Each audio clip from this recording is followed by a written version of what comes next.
یہ تیسرا سبق ہے الدرس الثالث، یہ ہاذا اور ذاکا۔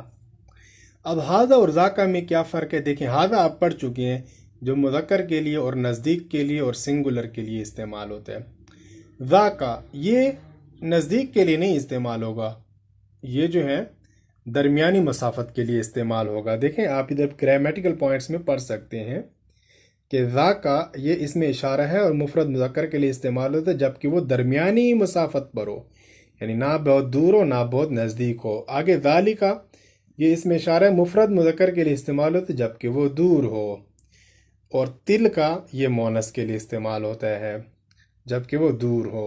ٹھیک ہے، تو ذاکا اور ذالکا اور تلکا یہ آ گیا۔ قرآن مجید میں آیا اعوذ باللہ من الشیطان الرجیم ذالک الکتاب لا ریب فیہ، تلکا۔ ٹھیک ہے نا، تلکا بھی قرآن مجید میں بہت زیادہ ہے، تلک الرسل فضلنا بعضهم علی بعض۔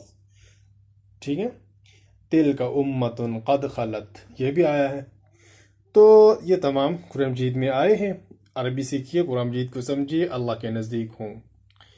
ہاذا کتاب یہ بک ہے، وذاکا کتاب وہ درمیانی مسافت پر بک پڑی ہے۔ ہاذا قلم یہ پین ہے اور وہ قلم ہے۔ ٹھیک ہے، پین ہے وہ بھی، قلم پین ایک ہی معنی میں۔ ما ذاکا، ذاکا کتاب، ما ذاکا وہ کیا ہے؟ وہ کرسی ہے۔ ما ذاکا وہ کیا ہے؟ وہ باب ہے، یعنی ڈور ہے، دروازہ ہے۔ من ذاکا وہ کون ہے؟ ذاکا استاد وہ استاذ ہے۔ ذاکا طالب وہ طالب علم ہے۔ ذاکا محمود وہ محمود ہے۔ هذه ساعة وتلك ساعة، هذه شجرة وتلك شجرة، یعنی یہ گھڑی ہے اور وہ گھڑی ہے، یہ درخت ہے اور وہ درخت ہے۔ ما تلکا وہ کیا ہے؟ تلکا شجرہ وہ درخت ہے۔ ما تلکا وہ کیا ہے؟ تلکا شجرہ وہ درخت ہے۔ پہلے تھا تلکا ساعة وہ گھڑی ہے۔ ما تلکا، تلکا مروحہ۔ من تلکا، تلکا طالبہ، تلکا امرأہ، تلکا بنت وہ لڑکی ہے۔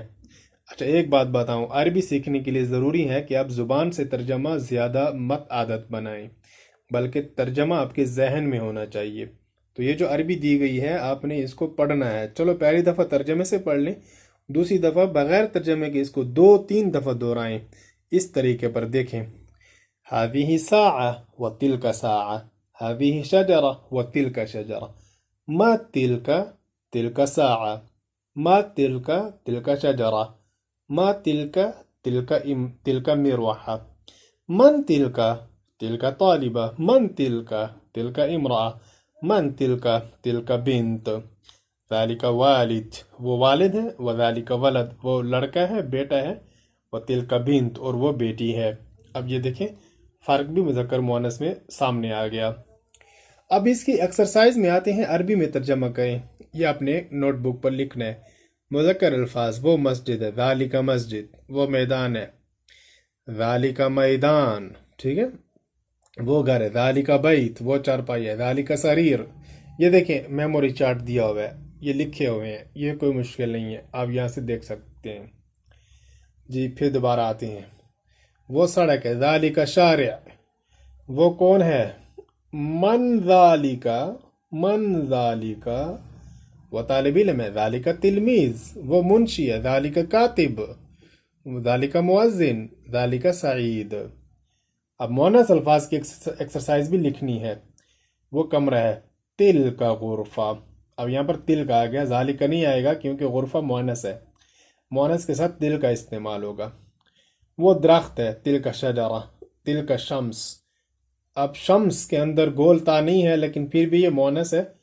عربی میں ایسے بہت سے الفاظ ہیں جن کے اندر مؤنث کی کوئی نشانی نہیں ہے پھر بھی وہ مؤنث ہوتے ہیں، یہ آپ آگے پڑھیں گے۔ پہلا لفظ آج آپ کے سامنے ہے شمس، یہ مؤنث ہے، ٹھیک ہے۔ وہ سائیکل ہے، تل کا دراجہ وہ موٹر ہے، تل کا سیارہ وہ ہوائی جہاز ہے، تل کا طائرہ وہ عورت ہے، تل کا امرأہ وہ بچی ہے، تل کا طفلہ وہ ماں ہے، تل کا وہ فاطمہ ہے، تل کا فاطمہ۔ یہ گرامیٹیکل پوائنٹس میں آپ کو پہلے بتا چکا، میموری چارٹ بھی۔ بہرحال اس سبق کو بھی ایک دفعہ ترجمے کے ساتھ اور 3-4 دفعہ بغیر ترجمے کے عربی لہجے میں پڑھیں، ایکسرسائز لکھیں اور گرامیٹیکل پوائنٹس اور میموری چارٹ کو یاد کریں۔